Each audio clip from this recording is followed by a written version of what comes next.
ஆறுதலை தருபவர், ஆறுதல் நீதானையா.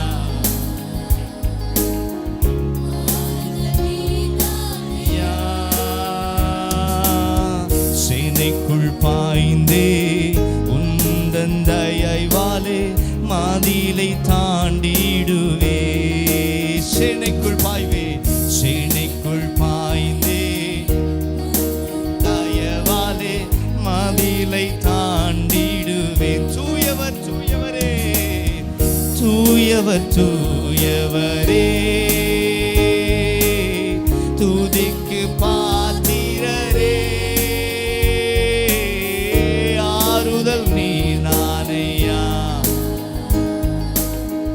ஆறுதல் நீதானையா. தூயவர் தூயவரே இயேசுவே, துதிக்கு பாத்திரரே, ஆறுதல்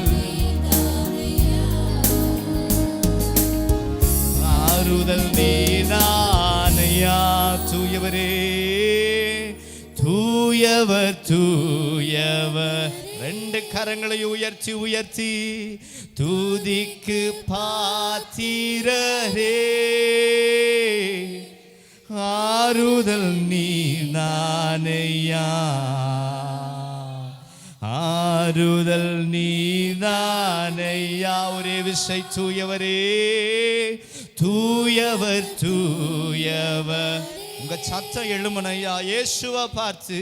துதிக்கு பாத்திர, எல்லா சூழ்நிலை வெட்கப்பட்டு போவதாக, ஆறுதல் நீதானையா, ஆறுதல் நீதானையா. நல்ல கரங்களை தட்டி துதிக்கு பாத்திரராகிய சர்வலோகத்திற்கு ஆண்டவருக்கு நேராக எல்லா துதி கன மகிமையும் ஒருவருக்கே. ஹல்லேலூயா, ஹல்லேலூயா. நல்ல சத்தத்தை உயர்த்தி ஹல்லேலூயா, ஹல்லேலூயா. கர்த்தர் மகிமைப்படுவாராக, கர்த்தர் மகிமைப்படுவாராக. நேற்றும் இன்றும் என்று மாறாத உண்மையுள்ள தெய்வத்தை ஆராதிக்கையில் அவர் எனக்காக, உங்களுக்காக, நமக்காக யாவற்றையும் நேர்த்தியாய் செய்து முடிக்கிறவர். வேண்டியது ஒன்றே ஒன்று, விசுவாசத்தோடு அவரை நோக்கி பார்க்கிற அனுபவம். தாவீது எந்த ப்ரிப்பரேஷனோடு கோலியாத்து முன்னாடி வந்தான்னு தெரியல. இதெல்லாம் வச்சுக்கோயான்னு சவுல் சொன்ன பொழுது கூட சவுலை பார்த்து சொல்றான், நான் இது வரைக்கும் ஒரு நாள் இதை பயன்படுத்தினது கிடையாது, எனக்கு ஈட்டி பிடிக்கிற பழக்கம் இல்லை, கேடகம் மார்க்க வசத்தை அணிகிற பழக்கம் இல்லை, என்னுடைய சைஸ்லயே ஒண்ணுமே கிடையாது. ஆனா தாவீது சொல்றான், நான் கர்த்தரை துதித்து வந்திருக்கிறேன், நான் மரண இருளின் பள்ளத்தாக்கில் நடந்தாலும் பொல்லாப்புக்கு பயப்படேன். ஏன் தெரியுமா? என்னுடைய ப்ரிப்பரேஷன் எல்லாமே என் தேவன் என்னோடு இருக்கிறார். சத்தம் ஒரு ஆமேன்னு சொல்லுங்களேன். என் வாழ்க்கையில் ஒன்றும் இருக்காமல் போகலாம், உண்மைதான். அடுத்த வேலை, அடுத்த சூழ்நிலையில் நான் என்ன செய்ய போகிறேன், நான் கலங்கத்தோடு, கலக்கத்தோடு, பயத்தோடு இருப்பது உண்மைதான். ஆனால் எனக்கு ஒரு ப்ரிப்பரேஷன் இருக்கு. கர்த்தர் என்னோடு கூட இருக்கிறார். நான் ஒரு சேனைக்குள் பாய்வேன், நான் ஒரு மதிலை தாண்டுவேன். என் கால்களை மான் கால்களை போல் ஆக்குகிற கர்த்தர் உயர்ந்த கண்மலையின் மேலாக கர்த்தர் என்னை வீற்றிருக்க செய்வார். அவர் உண்மை உள்ளவர். அல்லேலூயா.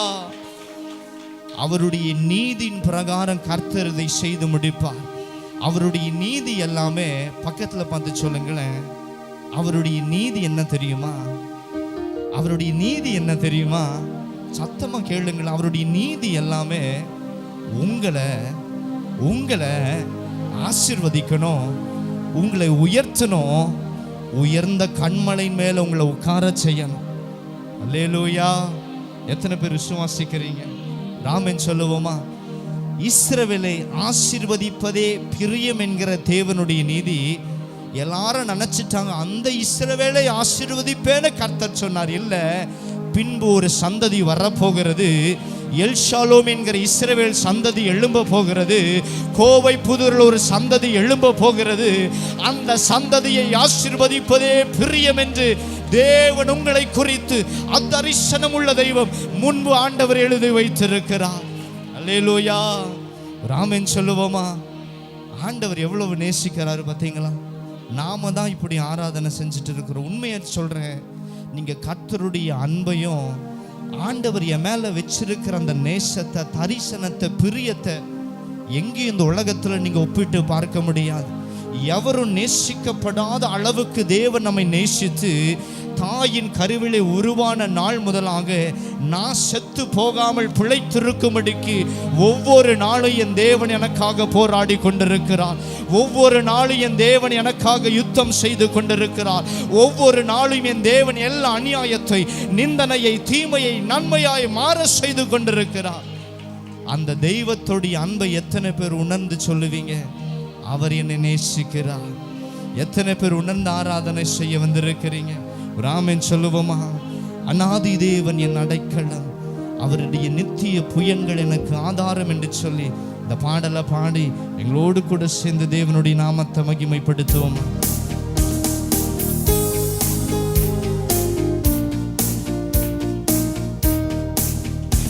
அநாதி தேவன் என் அடைக்கலமே, அவர் நித்திய புயங்கள் என் ஆதாரமே. அநாதி தேவன் என் அடைக்கலமே,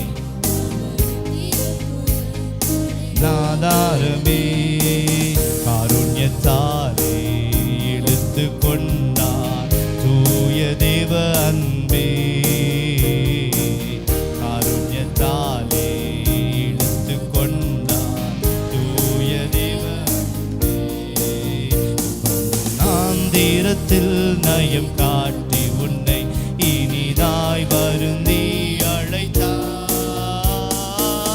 இந்த தேவன் என்றென்றும் உள்ள சதா காலமும் நமது தேவன். மரண பரியந்தம் நம்மை நடத்திடுவார். அநாதி தேவன் உன் அடைக்கலமே, அவன் நித்திய புயங்கள் உன் ஆதாரமே. அநாதி தேவன் உன் அடைக்கலமே, உன் ஆதாரமே. அநாதி தேவன் நம் அடைக்கலமே, அவன் நித்திய புயமே. கனக பாதை காரிருளில் தூய தேவ ஒளியே. கனக பாதை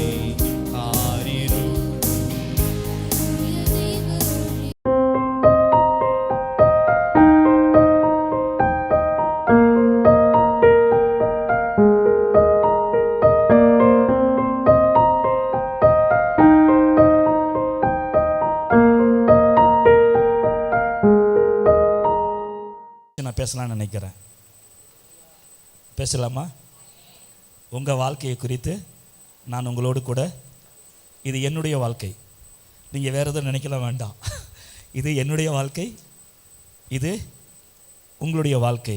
அதை குறித்து நான் இந்த நாளில் உங்களோடு கூட பேச விரும்புகிறேன். கர்த்தருக்கு ஸ்தோத்திரம் உண்டாவதாக. நீங்களாக இருக்கலாம், இல்லை நானாக இருக்கலாம். நம்ம சில பாதைகள் வழியாக கடந்து போய் கொண்டு இருக்கிறோம்.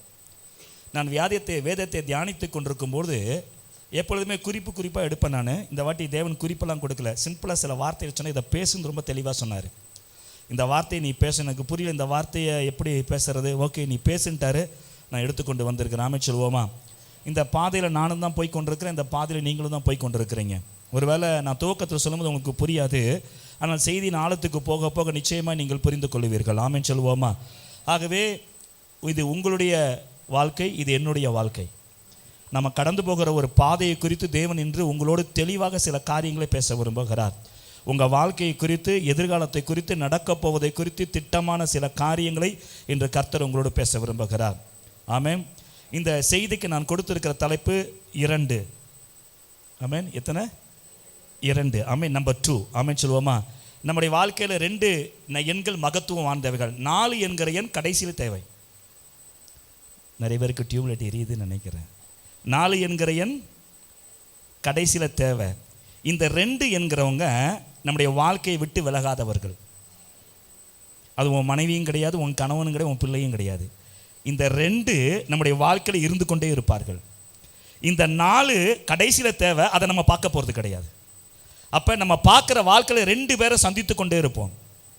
Don't go to urgent immediate decisions, அதாவது அவசரமான முடிவில் எடுத்துடாதீங்க. I want to tell you, it is not your wife, it is not your parents, it is not your children. இந்த 2 பேர் இல்லாத வாழ்க்கை கிறிஸ்தவ வாழ்க்கையே கிடையாது. இருக்கிறீங்களா? ஹல்லேலூயா. சரி, செய்திக்குள்ளாக வருவோம். கர்த்தருக்கு ஸ்தோத்திரம். 2 என்கிற தலைப்பில் நான் பேச விரும்புகிறேன். நம்முடைய வாழ்க்கையில் யார் எப்போ நமக்கு விரோதமாக எழும்புவார்கள், பேசுவார்கள் என்று ஒரு நாளும் தெரியவே தெரியாது. கரெக்டாக? ப்ராக்டிக்கலாக இன்றைக்கி நகும் சதையுமாக இருக்கலாம், நாளைக்கு எலியும் புனைமையும் மாறலாம். உண்டா இல்லையா? It is possible. நம்முடைய வாழ்க்கையில் இந்த 2 பேர் இருப்பாங்க. அப்போ நம்முடைய வாழ்க்கையில் இன்று யார் எப்போ நமக்கு எதிராக திரும்புவார்கள் என்று தெரியாது. ஒருவேளை நீங்கள் வேதத்தை ரெகுலராக வாசிக்கிறவங்களா இருந்தீங்கன்னா, வேதத்தை தினமும் வாசிக்கிறவங்களா இருந்தீங்கன்னா இந்த சத்தியம் உங்களுக்கு புரியும். அப்போ என்னுடைய வாழ்க்கையில் யார் எப்போ திரும்புவான்னு தெரியாது. ஆனால் எந்த சத்தியம் எனக்கு புரியணும் தெரியுமா? என் வாழ்க்கையில் யார் எனக்கு எதிராக எப்போ திரும்பினாலும் என்னோடு கூட எப்பொழுதுமே மாறாதவராக என் கூட இருக்கிற ஒருவர் இருக்கிறார். ஒரு ஆமென் சொல்லுவோமா? யார் எப்போ வேணால் திரும்பட்டும், ஒன்றும் பிரச்சனை இல்லை. யார் எப்போ வேணால் விரோதமாக மாறட்டும், ஒன்றும் பிரச்சனை கிடையாது. ஆனால் நீங்கள் புரிந்து கொள்ள வேண்டிய ஒரு சத்தியம் என்னவென்றால், என் தேவன் ஒரு நாளும் ஒரு காலும் மாறாதவராக எப்பொழுதும் என்னோடு கூட இருக்கிறவராக இருக்கிறார். இதை நீங்கள் அறிந்து கொள்ள வேண்டும் என்றால் வேதத்தை வாசிக்கிறவராக இருக்க வேண்டும். அல்லேலூயா. கர்த்தருக்கு ஸ்தோத்திரம் உண்டாவதாக. ஆகவே நான் சொல்கிறேன், வேதத்தை வாசிக்கிறவர்களுக்கு, கர்த்தரை விசுவாசிக்கிறவர்களுக்கு உங்கள் வாழ்க்கையில் யார் எப்போ வேணால் எந்த நேரத்தில் உங்களுக்கு எதிராக திரும்பலாம். ஆனால் யார் எதிராக திரும்பினால் நீங்கள் கவலைப்பட வேண்டாம், உங்களோடு கூட ஒருவர் இருக்கிறார். ஆமென் சொல்லுவோமா? சிம்சோனுக்கு தெரியாது. அவன் பெலிஸ்தரிலே ஒரு பெண்ணை விரும்பி அங்கே போகிறான். தாய் தகப்பன்மார் தடை செய்கிறார்கள். ஆண்டவர் சொல்கிறாரு, ஏன்பா இத்தனை பெண்கள் இங்கே இருக்கும்போது நீ ஏன் பெலிஸ்தரிலே போய் திருமணம் செய்து கொள்ள வேண்டும் என்று விரும்புகிறாய் என்று ஆண்டவர் சொல்லுகிறார். இது கர்த்தரால் வந்த காரியம் என்று வேதம் சாட்சி கொடுக்கிறது. அங்கே போய் ஒரு விடுகதையை சொல்கிறான் அவன். ஏன்னா ஒரு பாலசிங்கத்தை என்ன பண்ணிடுறான், வாயை கிழிச்சிடுறான். இந்த பிரமாணம் உங்களுக்கு நல்லா தெரியும், நான் சபையில் கற்றுக் கொடுத்துருக்கிறேன். என்ன பிரமாணம்? தீட்டானது ஒன்று நம்ம அந்த பிரேதத்தை தொடக்கூடாது. இப்போ என்ன பண்ணுறான், இந்த பாலசிங்கத்தை கொன்னுடுறான். கொன்னுட்டு திரும்ப வரும்பொழுது அது வயிற்றுக்குள்ளாக அது உடலுக்குள்ளாக தேன் கூடு கட்டி இருக்கிறது. இப்போ தேன் கூடு கட்டி இருக்கிறது, அதை எடுத்து அவன் புசித்து தன் தாய் தகப்பன் சொல்லலை, இது எங்கேருந்து வந்தது என்று சொல்லவில்லை. ஏன்னா அவங்க அப்பா அம்மா சாப்பிட விட மாட்டாங்க. ஆகவே அவனும் புசித்து அவர்களுக்கும் கொடுக்கிறான். கர்த்தருக்கு ஸ்தோத்திரம். இப்போ மனைவிட்ட போய் சொல்கிறான், பட்சிக்கிறவனத்திலிருந்து பட்சணம் வந்தது அப்படி சொல்லிட்டு இந்த விடுகதையை யாராவது விடுவித்தார்கள் என்றால் அவனுக்கு தோழர்கள் கொடுக்கப்படுகிறார். 30 தோழர்கள் கொடுக்கணும். 30 தோழர்கள் சொன்னான், இதை நீங்கள் விடுவிச்சிட்டிங்கன்னா நான் உங்களுக்கு 30 வேஷ்டி சட்டை கொடுப்பேன்றான். நான் தமிழில் சொல்கிறேன், நீங்கள் என்னடா வேஷ்டி சட்டைலாம் இருக்குதா வாசர் கேட்காதீங்க, உங்களுக்கு புரிகிறதற்காக அப்படி சொல்கிறேன் நான். எனக்கு என்னென்னா நீங்கள் சப்ஜெக்டை புரிஞ்சுக்கிட்டா போதும், வேறு ஒன்றும் வேண்டாம். அப்போ 30 வேஷ்டி சட்டை கொடுக்குறேன்றான். ஓகே, நாங்கள் விடுகதை விடுவிச்சிடறோம். 7 நாள் வரைக்கும் விடுகதை விடுவிக்க முடியல. கடைசியில் போய் அவன் மனைவிட்ட கேட்குறாங்க, மனைவி விடுகதை விடுவித்து விடுகிறாள். புரியுதா? எப்போ யார் நமக்கு எதிராக திரும்புவார்கள் என்று ஒரு நாளும் உங்களாலே கணிக்கவே முடியாது. ஆகவே நீங்கள் உங்கள் மனைவியை சந்தேகமாக பார்க்க வேண்டாம், உங்கள் கணவனை நீங்கள் சந்தேகமாக பார்க்க வேண்டாம். வேத ஆதாரத்துக்காக தான் இதை சொல்கிறேன் நான். ஆமென். தேவன் சமாதானத்தின் தேவனாக இருக்கிறாரே தவிர கலகத்தின் தேவன் அல்ல. கர்த்தருக்கு ஸ்தோத்திரம் உண்டாவதாக. ஆகவே இந்த வாழ்க்கை ஓட்டத்தில் நீங்கள் ஹிஸ்ட்ரியை நீங்கள் எடுத்து பார்த்தா கூட வேதம் மாத்திரம் இல்லை, ஹிஸ்ட்ரியை ஆராய்ச்சி பாருங்கள். ஒரே ஒரு நாடகத்தை மாத்திரம் சொல்லி முடிக்க விரும்ப, எல்லாருக்கும் தெரிஞ்சதுன்னா அதை சொல்ல விரும்புகிறேன் நான். ஹிஸ்ட்ரியில் கூட திரும்பி பார்த்தா வீரபாண்டிய கட்டபொம்மனை காட்டி கொடுத்தது யார்? எட்டப்பன். எட்டப்பன் அவ்வளோ க்ளோஸு. யாராவது எட்டப்பன் இருந்தால் பேரில் எட்டப்பன் இருந்தால் நான் மன்னிச்சு கொள்ளுங்க, நான் உங்களை குறித்து சொல்லலை. எட்டப்பன் என்ற ஒருவன் இருந்தான் சரித்திரத்தில். அவன் என்ன பண்ணிட்டான், காட்டி கொடுத்துட்டான். அவன் இல்லைன்னா வீரபாண்டி கட்டவன் தோக்கடிச்சிக்க முடிஞ்சிருக்காது. அவனை கொன்றதுக்கு காரணமே எட்டப்பன் தான். இப்போ அதை விட்டுருவோம், நம்ம கதைக்கு வருவோம். கர்த்தருக்கு ஸ்தோத்திரம். என்ன கதைக்கு? எல்லாரும் முதுகில் குத்துனாங்க, அது பெருசாக வழியாக தெரில. ஆனால் கடைசியில் ஒரு குத்து விழுந்து திரும்பி பார்க்குறான். அவன் சொல்கிறான், யூடியூப் ப்ரூட்டஸ், அதை தாங்க முடியல. ஏன்னா 10 பேர் குத்துனாங்க, அது வலிக்கலை. யார் குத்த மாட்டாங்க நினைச்சானோ, யார் குத்த ஒரு நாள் என்னை குத்த முடியாது, யார் என்னை கைவிட மாட்டாங்க நினைச்சாங்களோ, அவன் குத்துன உடனே அதை தாங்க முடியல. திரும்பி பார்த்து சொல்கிறான், யூ டூ புரூட்டஸ். ஆமென். இது சின்ன குழந்தைங்களுக்கு கூட இந்த கதை தெரியும். ஆமென் சொல்லுவோமா? அப்போ நம்முடைய வாழ்க்கையில் ஏன்னா அவன் எதிர்பார்த்தானா தெரியாது. ஆகவே அருமையான தேவனுடைய பிள்ளை, நம்முடைய வாழ்க்கையில் யார் எப்போ வேணால் எதிராக திரும்புவார்கள். இந்த வாழ்க்கை பாடம் உங்கள் வாழ்க்கையில் நடந்திருக்குதா? இல்லையா? நீங்கள் திரும்பாமல் இருந்தால் சரிதான், ஆனால் உங்களுக்கு திரும்பி இருந்தால் ஓகே. ஆமென். ஏன்னா நம்ம கர்த்தருடைய பிள்ளைகள், நம்ம அப்படி இருக்கக்கூடாது. ஆமென். முதுகில் குத்துறலாக ஒரு நாள் இருக்கக்கூடாது, எதிராக திரும்புவதாக நம்ம ஒரு நாள் இருக்கக்கூடாது. அது கிறிஸ்தவ அழகு அல்ல. அல்லேலூயா சொல்லுவோமா? அப்போ வேதம் 100% பாடத்தை கற்றுக் கொடுக்குது. 2 பாடம். ஒன்று, யார் வேணா எப்போ வேணா எனக்கு உனக்கு எதிராக திரும்புவார்கள். 2வது பாடம் வேதம் கற்றுக் கொடுக்குற பாடம், யார் உனக்கு எதிராக திரும்பினாலும் தேவன் உன் பட்சத்தில் உன் கூட இருப்பார். இந்த 2 ரகசியத்தை புரிந்து கொண்டவர்கள் கலங்கவே மாட்டார்கள். ஒரு ஆமென் சொல்லுவோமா? ஹல்லேலூயா. சரி, இந்த ஆதாரம் தான் சிம்சோனுக்கு இந்த ஆதாரம் என்ன ஆதாரம்? அவன் மனைவியை நம்பினான். மனைவி என்ன பண்ணிட்டா? விடுகதையை விடுவித்து விட்டாள். கர்த்தருக்கு மகிமை உண்டாவதாக. அவ விடுகதையை விடுவிச்சிட்டா. சரி, ஒரு அடி பட்ட ஒன்றும் அனுபவம் வரல. இப்போ அடுத்ததாக தெளிலாள். அவன் தெளிலாள் இப்படி செய்வான்னு யோசிக்கவே இல்லை. தெளிலாள் இப்படி அதனால தான் அவன் பொய்யே சொன்னா கூட அவன் ரகசியத்தை சொல்லக்கூடாது என்பதற்காகத்தான் அவள்கிட்ட சொல்லலையே தவிர அவன் இதை எதிர்பார்க்கவில்லை. தன்னை காட்டி கொடுப்பாள் என்று அவன் எதிர்பார்க்கவில்லை. ஏன்னா வேதம் சொல்லுகிறது, அவள் மடியிலே அவன் சாய்ந்து கொண்டிருந்தான் என்று வேதம் சொல்லுகிறது. அவன் எதிர்பார்க்காத ஒரு காரியம். மனைவி செய்தது கூட ஓகே, அவன் புரிந்து கொண்டான். பெலிஸ்தர்கள் அவள் சப்போர்ட் பண்ணிட்டானே, ஆனால் இவளுக்கு வேண்டிய எல்லாவற்றையும் செய்து இவள் திரும்புவாள் என்று எதிர்பார்க்கவில்லை. இவனை காட்டி கொடுத்தது யூடியூப் புரூட்டஸ் ஒப்பனையாக இருந்தது. இருக்கிறீங்களா இல்லையா? ஒரு ஆமென் சொல்லுவோமா? கர்த்தருக்கு ஸ்தோத்திரம். ஆனால் அவனுக்கு அந்த வேத பாடம் 2 பாடம் புரிஞ்சிருச்சு. முதல் பாடம், யார் வேணா எப்போ வேணா உனக்கு எதிராக திரும்ப வேதம் பாடமும் புரிஞ்சுது. இப்போ இன்னொரு பாடமும் புரிஞ்சுது, இந்த நேரத்திலும் கர்த்தரியம் கூட இருப்பாருன்னு. அதனால தான் ஒரு ஜெபம் பண்ணுறான், இந்த ஒரு விசை என்னை நினைத்தரலும். தேவன் கேட்டாரா இல்லையா? வேத ரகசியத்தை ஜனங்கள் புரிந்து கொள்ளணும். யார் வேணா திரும்பலாம், யார் வேணா எதிராக இருக்கலாம். உங்கள் ஆஃபீஸில் கூட திக் ஃப்ரெண்ட்ஸாக இருப்பாங்க. ஆனால் ஒரு கட்டத்தில் அவங்க திரும்பி விடுவார்கள், உங்களுக்கு எதிராக செய்வார்கள். அப்போ கூட நீங்கள் புரிந்து கொள்ள வேண்டிய, யார் திரும்பினாலும் என் தேவன் என் பட்சத்தில் இருக்கிறார், என் தேவன் என்னை காக்க வல்லவராக இருக்கிறார். ஒரு ஆமென் சொல்லுவோமா? ஹல்லேலூயா. ஆகவே நான் சொல்கிறேன், வேதம் கற்றுக் கொடுக்கிற விலையேறப்பெற்ற ஒரு பாடம் கர்த்தருடைய பிள்ளைகளுக்கு. யார் வேணால் உங்களுக்கு எதிராக திரும்புவார்கள், ஆனால் யார் எதிராக திரும்பினாலும் கர்த்தர் உங்கள் கூட இருப்பார். ஒரு ஆமென் சொல்லுவோமா? தாமாருக்கு தெரியாது தன் சகோதரன் இப்படிப்பட்ட காரியத்தை தனக்கு செய்வான் என்று. தாமாருக்கு தெரியவே தெரியாது. அவள் எந்த விதமான சந்தேகம் இல்லாமல், எந்த விதமான ஒரு ஒரு ஒரு என்ன சொல்கிறது, இன்னசென்ட்டாக தான் அவள் உள்ளே போகிறா. அவளுக்கு எதுவுமே தெரியாது. தன் சகோதரன் இப்படிப்பட்ட ஒரு காரியத்தை தனக்கு செய்வான் என்று தெரியாது. இதிலிருந்து வேதம் கற்றுக் கொடுக்குற பாடம், யார் எப்போ எப்படி உனக்கு எகென்ஸ்டாக நடப்பாங்கன்னு தெரியாது. அல்லேலூயா. அது மனிதனுடைய இயற்கை. பிசாசு அப்படி உருவாக்கி வச்சிருக்கிறான். ஆகவே நீங்கள் தேவனை குறை சொல்ல வேண்டிய அவசியம் இல்லை. இந்த வேத அறிவு இருந்தால் நீங்கள் யாரையும் ரொம்ப ஓவராக நம்பிட மாட்டீங்க. நம்பணும். நம்பிக்கை இல்லாமல் யாரும் நம்பாமல் வாழ முடியாது. பஸ்ஸில் ஏறுறீங்க, நம்பி தானே போகிறீங்க. கொண்டு போய் சேர்க்கலன்னா வேறு விஷயம், ஆனால் ஏறித்தானே ஆகணும். ஃப்ளைட்டில் ஏறினா அவர் ஓட்ட தெரியுமா போய் கேட்டால் ஏறுவேன். சில நேரங்களிலே சில உறவுகளை, சில நண்பர்களை நம்பித்தான் ஆகணும், வேறு வழி கிடையாது. பிள்ளையை பெக்கும்போது என்ன நம்புறீங்க? அப்படியே எங்கள் அப்பா வாயை திறக்க மாட்டீங்க போல இருக்குது. ஏன்னா நிறைய பேருக்கு இப்போ தான் பிள்ளை 5 வயசு 6 வயசு, கண்ணே மணியே, என் பையன் என்னை விட்டு ஓடவே மாட்டான், என் புடவையை பிடிச்சிக்கிட்டு பின்னாடியே சுற்றுவான். நிறைய தாய்மாருக்கு அவ்வளோ சந்தோஷம், என் புடவையை பிடிச்சிட்டே சுற்றுறா. ஜாக்கிரதை, பின் நடப்பதை கர்த்தர் முன்னறிவிக்கிறார். அவ்வளோ சந்தோஷம். என் பையன் என் பையன் என் பையன். அதே பையன் தான் இன்னொரு புடவையை பிடிச்சி பின்னாடியே போவான். ஆகவே நிறைய லேடிஸ்க்கு அது புரிகிறது இல்லை, உடஞ்சிடுறாங்க.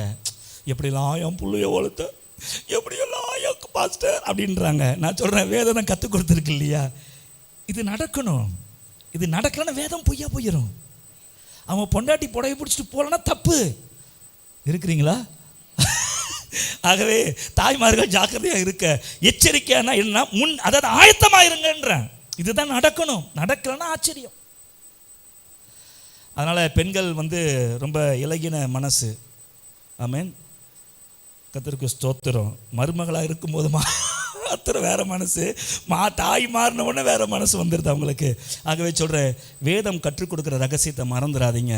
வாழ்க்கையில் யார் வேணா எப்போ வேணா திரும்புவார்கள். தாவீதுக்கு தெரியுமா? அப்சலோம் வேதத்தில் அநேக காரியங்களில் இயேசுக்கு ஒப்புமை. அவன் அழகு, அவனுடைய நசரேய விரதம், முடிகள், அவனுடைய காரியங்கள் எல்லாமே ஒரு ஒப்பனையாக, இயேசுக்கு அவனுக்கு ஒப்பனையாக ஒரு 10-15 காரியத்தை எடுத்து கொடுக்கலாம். மோசைக்கும் இயேசுவுக்கும், யோசேப்புக்கும் இயேசுவுக்கும் என்று சொல்லி பல காரியங்களை கற்றுக் கொடுக்கலாம். அப்போ தாவீது ஒரு நாள் நினச்சி பார்த்ததில், என் மகனே எனக்கு எதிராக திரும்புவான் என்று. ஆகவே நான் ஏன் இதை சொல்கிறேன்னா, வேதத்தில் யார் வேணால் எப்போ வேணால் உங்களுக்கு எதிராக திரும்பலாம். நீங்கள் புரிந்து கொள்ள வேண்டிய ஒரே ரகசியம், அது கணவனாக இருக்கலாம், மனைவியாக இருக்கலாம். ஏன் நீங்கள் பார்க்கலையா, தமிழ்நாட்டில் ஒரு வருஷத்துக்கு முன்னாடி வக்கீலுடைய மனைவி எழும்பி வக்கீலையே கொலை செஞ்சு போட்டா. தெரியுமா தெரியாதா? பேப்பர் படித்தா தெரியும், சீரியல் பார்த்துருந்தா என்னத்தை விளங்கும். நியூஸ் கேட்டால் தான் தெரியும். எப்போ பார்த்தாலும் சீரியல் உட்காந்துருந்தா வில்லியாக தான் வாழ்க்கை ஃபுல்லாக கனவுலும் வில்லியை தான் வருவா. வேதத்தை வசித்தா ஆண்டு வருவார். நீ சீரியலை பார்த்தா வில்லி தான் வாழ்க்கையில் வருவா. அப்போ அந்த அந்த அந்த சகோதரி என்ன பண்ணுறா, கணவனை கூலிப்படை வைத்து கொலை செய்கிறார். ஆகவே நான் ஏன் இதை சொல்கிறேன்னா, உலகத்தில் இதெல்லாம் நடக்கிறதுனால நீங்கள் அப்படிப்பட்டவர்களில், நாம் கர்த்தருடைய பிள்ளைகள், இப்படிப்பட்டவைகளுக்கு நாம் எச்சரிக்கையாக இருக்கணும். இது நடக்கணும் என்று நம்ம அந்த அறிவு நமக்கு வேண்டும். நான் தீர்க்க தரிசனமாக ஒரு காரியத்தை நான் சொல்லட்டுமானே, உங்களுக்கு விரோதமாக யார் எழும்பினாலும் சரி, யார் தீமை செய்தாலும் சரி, ஒரே ஒரு காரியத்தை கர்த்தர் என் கூட சொன்னதை நான் உங்களுக்கு சொல்ல விரும்புகிறேன். யார் உனக்கு தீமை செய்தாலும் நீ வாழ்ந்திருப்ப. அல்லேலூயா. இதை நான் எழுதி தரேன். யாரும் உனக்கு தீமை, நீ நானும் கர்த்தருடைய பிள்ளைகள், நாம் எல்லாரும் கர்த்தருடைய ஜனமாக இருக்கிறோம். உனக்கு எனக்கு யார் தீமை செய்தாலும் இதை எழுதி வச்சு கொண்டு போ. இது தெய்வம் எனக்கு கொடுத்த வார்த்தை. நான் சொல்கிறேன், நீ வாழ்ந்திருப்ப. தீமை செய்தவர்களை கர்த்தர் விட போவது கிடையாது. அவர்கள் அழிந்து போவார்கள். ஆகவே சொத்து காரியமாக இருக்கலாம், சொந்தக்காரர்களாக இருக்கலாம், அலுவலகத்தில் இருக்கிறவர்களாக இருக்கலாம், உனக்கு விரோதமாக யார் ஏழுமலாம், தேவன் இன்னைக்கு உனக்கு சொல்ல காரியம், நீ வாழ்ந்திருப்பேன்னு கர்த்தர் சொல்றாரு. என்ன தீமையை உனக்கு செய்தாலும் உன்னை வாழ்ந்திருக்கிற பண்ணுகிற கர்த்தர் நான் என்று என் ஜனத்திடத்தில் சொல் என்று கர்த்தர் என்னை அனுப்பியிருக்கிறார். ஒரு ஆமென் சொல்லுவோமா? நான் கேட்குறேன், அப்சலோம் வாழ்ந்திருக்கவில்லை தெரியுமா உங்களுக்கு? தாவீது விரும்பினா அப்சலோம் வாழ்ந்திருக்கணும்ட்டு. கரெக்டா இல்லையா? யோவாப்ட்ட சொல்கிறான். அதான் தமிழில் நான் நினைக்கிறேன், நிறைய பழமொழிகளை பார்க்கும்பொழுது வேதத்திலேருந்து நிறைய திருடனை தான் நான் ஃபீல் பண்ணுவேன். பெத்த மனம் பித்து, பிள்ளை மனம் கல். அவன் சொல்கிறான், டே யோபு என் பையன்டா, பார்த்து நடத்துடா அப்படின்னு சொல்கிறான். பார்த்து நடத்துனா தலையில் இருக்கிற ஒரு முடியோட கீழே அவளுக்கு பத்திரமா அவனை கொண்டு வரணும். என்ன ஒரு பாருங்களேன், ஃபஸ்ட்டே ஒரு தீமை செஞ்சிட்டான். ஃபஸ்ட்டு அந்த சகோதரனை கொலை செஞ்சுட்டு அப்பாவை ஏமாற்றிட்டு வஞ்சகமான ஒரு காட்சி செஞ்சு போயிட்டான் அவன். ஆனாலும் மனசு பாருங்க, பிள்ளையை நாடுகிறது, மனசு பிள்ளையை தேடுகிறது. சொல்றான், யோபே பார்த்து நடத்து, மெதுவாய் நடத்து. அருமையான தேவனுடைய பிள்ளைகளே, தாவீது விரும்பினா, நான் ஏன் இதை சொல்கிறேன் நல்லா தெரிஞ்சுக்கோங்க, தாவீது விரும்பினா என் பிள்ளை நல்லா இருக்கணும்ன்ட்டு கர்த்தர் விட்டு வைக்கலை. கர்த்தர் விட்டு வைக்கலை. அங்கே யோவாப் அவனை அடித்து கொள்ள சொல்கிறான். தாவீது வாஞ்ச வேற, ஆனால் கர்த்தர் அனுமதிக்கிறார். அப்சலோமை எலும்பு அனுமதிக்கிறார், அப்சலோம் தண்டனை கொடுக்கும் எலும்பு அனுமதிக்கிறார். ஆனால் தேவன் அவனை விட்டு வைக்கல. நான் சொல்றேன், என் தேவன் சொன்ன வார்த்தை சத்தியம். நீ தீமையை அனுபவிக்கும்படி உனக்கு அநேகர் தீமை செய்யலாம், உன்னை நான் வாழ்ந்திருக்க பண்ணுவேன் என்கிற அந்த வார்த்தையை கொடுக்க, அந்த வார்த்தையை கேட்க இந்த நாளிலே நீ வந்திருக்கிறாய். உனக்கு தீமை செய்தவர்கள் கட்டாயம் அழிவார்கள். அல்லேலூயா. கர்த்தருக்கு ஸ்தோத்திரம் உண்டாவதாக. ஆகவே நிச்சயமாய் சொல்கிறேன், நிந்தையை நாம் அனுபவித்துக் கொண்டிருக்கலாம், ஆனால் தேவன் நம்மை மேன்மையிலே நடத்தி கொண்டு போவார். நிந்தையை கொடுக்கிறவர்கள் ஒன்றுமில்லாமல் போவார்கள் என்கிற இந்த தீர்க்க தரிசன வார்த்தையை கர்த்தர் என்று உங்களோடு பேச விரும்புகிறார். இன்றைய தியானத்திற்கென்று ஒரு வசனத்தை எடுத்துக்கொள்வோம். நியாயாதிபதியின் புத்தகம் 13ஆம் அதிகாரம் 5வது வசனத்தை ஒரு வாசிக்கும்படி கேட்டுக்கொள்கிறேன்.